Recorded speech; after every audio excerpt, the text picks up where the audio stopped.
Daniel Pantaleo, the New York police officer, has been fired. Go ahead. Keep kowtowing to social justice warriors and anti-police activists. Continue to perpetuate this war on cops. Okay, kowtowing to social justice warriors. Do you mean the judge who recommended the officer be fired for an illegal chokehold that was caught on camera and deemed the cause of death by an autopsy official? Deputy Commissioner of Trials Rosemarie Maldonado found that Officer Pantaleo consciously disregarded the substantial and unjustifiable risk of maneuver explicitly prohibited by the department. Keep throwing them under the bus to score political and media points. Oh, so what you really mean is they should be given free rein to unjustly murder unarmed black men and be given a pass because they wear a uniform. Well, that's an interesting thesis. How about we apply that to some other scenarios? Well, what if a pilot decided to use an illegal flying technique that killed people on board? Should they be given a pass because they're in the captain's chair?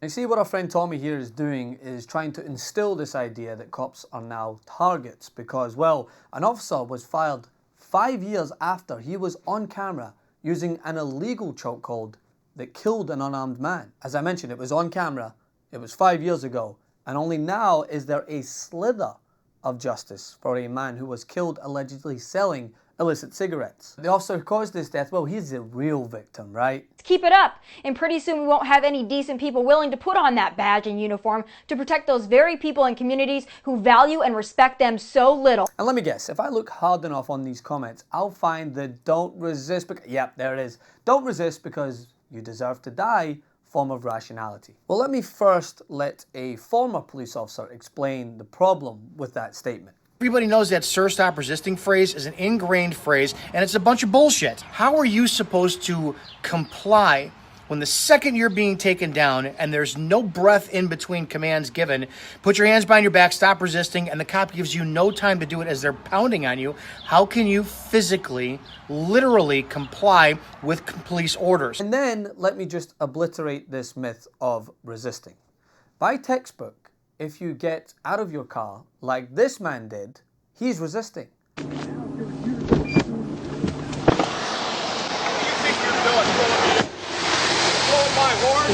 Sir, go back into your car. I'll be with you in a second. But unlike Terence Crutcher, who was walking away, this man didn't get you, Tommy, to blame him for his own death. Well, because he's a judge and he also happens to have less melanin. I'll be with you in a second. You better check the registration on this plate soon, mister. The thing is, you don't care about these issues, Tommy, and you never will, because you have this thing called blind allegiance, which creates this almost impossible divide on the issue of police brutality, where people like this will jump through hoops to justify a man's death because of said allegiance.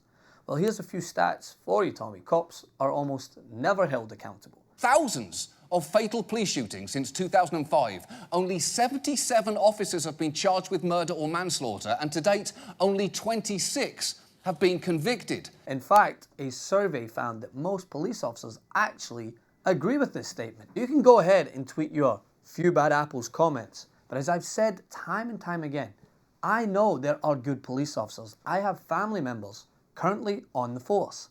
But if the so-called bad apples are never held accountable for their actions, then how do you know which ones are bad and which aren't? Because bad apples can erode trust fast. Snow White wasn't afraid of apples before she took a bite out of that one really bad one. How are people to believe that the batch isn't rotten when there's no justice? And even in cases like this, which you are still complaining about, where the footage was in front of the world's eyes, you're complaining that he shouldn't have lost his job. The reality is Pantaleo can get another job. He gets to go on. Eric Garner, however, well, he doesn't get another life.